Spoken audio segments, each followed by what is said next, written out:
Welcome to my channel అండి. భారతం చేతి వంటకు స్వాగతం. టమాటా రసం ఎలా పెట్టాలని చూపిస్తాను. అరడజన్ టమాటాలు తీసుకున్నానండి, మంచిగా కడిగి.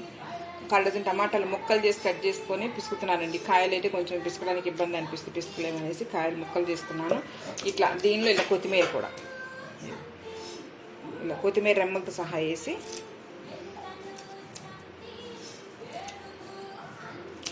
ఇదిగోండి ఇలా తీసుకొని వీటితో కూడా కలిపి పిసుకుందామండి. ఒక 1 లీటర్ నీళ్ళు పోసి స్టవ్ మీద పెట్టుకుందాం. ఇలా చూపిస్తాం. ఇదిగోండి ఒక 1 లీటర్ వాటర్ పోస్తున్నామండి. ఇలా అంతా మళ్ళీ ఒకసారి పిసికి ఈ టమాటా అంతా ఇలాంటి జ్యూస్ అంతా అందులో దిగుతుందండి. కొంచెం పిప్పు లాంటిదంతా తీసేసుకుందాం. ఇట్లా అంతా కాదు, కొంచెమే తీసుకుందాం, కొంచెం ఉంచేద్దాం. మిరియాలు ఇవ్వండి, ఇవి తీసుకున్నాను నేను.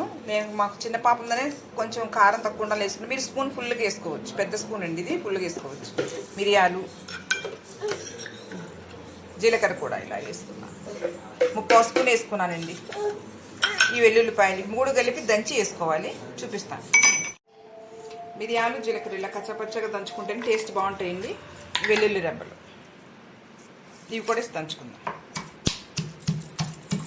మిక్సీలో కన్నా ఇలా బాగుంది. కొంచెం చింతపండు పులుసు పోస్తున్నానండి. కొంచెం ఇదిగోండి వెల్లుల్లిపాయ, ఇవి మిరియాలు, జీలకర్ర దంచి పెట్టుకుని పౌడర్ అండి. చాలా మంచి సువాసన వస్తుందండి. లాస్ట్ తాలింపు వేసుకున్నాం. మీరు కల్లుప్పు అని వేసుకోవచ్చు. టమాటా రసం మరిగిందండి, తాలింపు వేసుకుందాం. ఇదిగోండి తాలింపు వేసుకుంటున్నాం. ఆవాలు, జీలకర్ర వేస్తానండి.